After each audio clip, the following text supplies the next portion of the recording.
پاکستان اور انڈیا کے مابین جو کشیدگی رہی، محاذ آرائی رہی، جسے چھوٹی موٹی جنگ بھی کہا جا سکتا ہے۔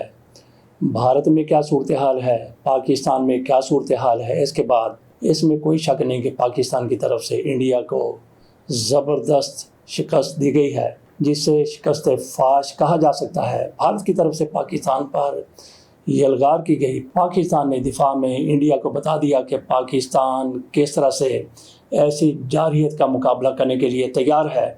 تو پاکستان میں اس جارحیت کے دوران جب بھارت کی طرف سے کی گئی، اس سے پہلے بھی اور اس کے بعد بھی پاکستان میں سیاسی کشیدگی کا آپ کو پتہ ہے کہ کس حد تک جا پہنچی ہوئی ہے، لیکن اس کے باوجود بھی جیسے کہ کہا کہ جنگ سے کچھ عرصہ پہلے، جنگ کے دوران اور اس کے بعد پاکستان میں سیاسی کشیدگی اپنی جگہ پر موجود ہے، لیکن اس حوالے سے اب بھی یہ گانگت پائی جاتی ہے، اس حوالے سے اب بھی یکجہتی پائی جاتی ہے، اس حوالے سے آج بھی اپوزیشن اور حکومت ایک پیج پر ہے۔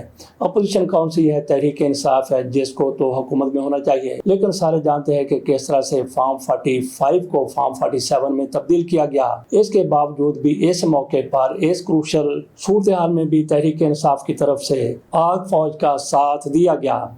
کشیدگی، سیاسی کشیدگی اپنی جگہ پر، لیکن اس معاملے میں یکجہتی پائی جاتی ہے۔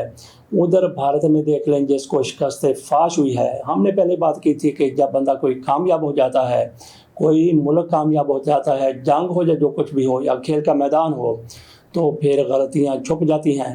تو یہی کچھ اس میں بھی ہوا۔ پاکستان فاتح ہو کر اس معاملے سے نکلا، اس جنگ سے نکلا، محاذ آرائی سے نکلا۔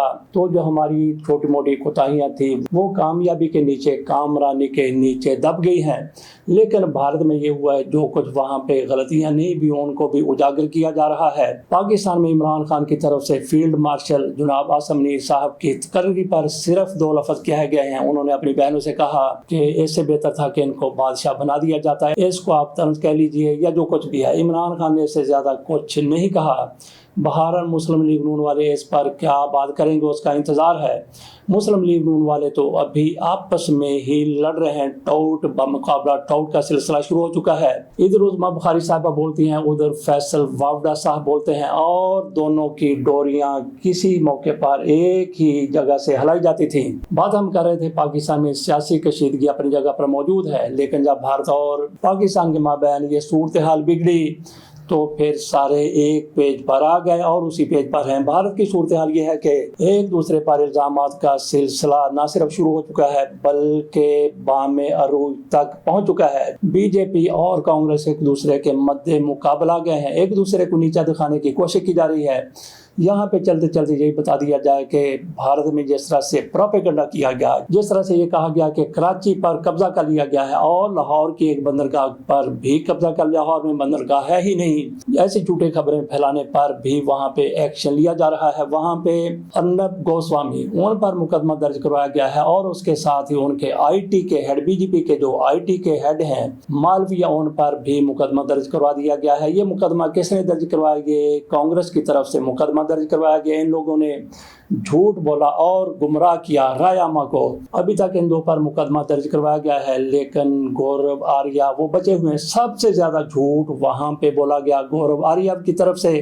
تو دیکھتے ہیں کہ گورو آریہ پر مقدمہ کوئی درج ہوتا ہے نہیں ہوتا، لیکن یہ مقدمہ درج کروایا گیا ہے کانگریس کی طرف سے، تو اس کا کچھ بھی نہیں بنے گا کیونکہ بی جے پی حکومت میں ہے، وہ کانگریس کو کیسے اس کی چلنے دے گی۔ بات ہم کر رہے تھے، ایک تو وہاں پہ جھوٹ پھیلایا گیا ان کے میڈیا پر، اور دوسرے وہاں پہ جو صورتحال ہے ان کے شکست فاش سے 2-4 ہونے کے بعد ایک دوسرے پر الزامات لگائے جا رہے ہیں اور تصویروں پر تصویریں جاری کی جا رہی ہیں۔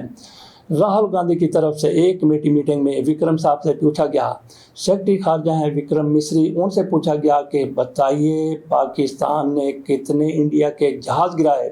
تو انہوں نے کہا کہ اس بارے میں ابھی میں پوری معلومات آپ کے سامنے نہیں رکھ سکتا، آئندہ بات کریں گے۔ اگلے روز پھر ان کی طرف سے کہا گیا کہ میں نے یہ سوال کیا تھا، بتایا جائے کہ پاکستان نے انڈیا کے کتنے جہاز تباہ کیے ہیں۔ انہوں نے تو اس کا کوئی جواب نہیں دیا، حکومت کی طرف سے بھی ابھی ان کو یہ جواب نہیں دیا گیا، جبکہ اس میں کوئی شک نہیں ہے پاکستان نے انڈیا کے 6 جہاز گرائے، جن میں 3 رافیل ہیں، باقی دوسرے جہاز ہیں۔ راہل گاندھی سرکاری طور پر جاننا چاہتے ہیں کہ بتایا جائے کہ کتنے جہاز مار گرائے گئے ہیں پاکستان کی طرف سے، اور انڈیا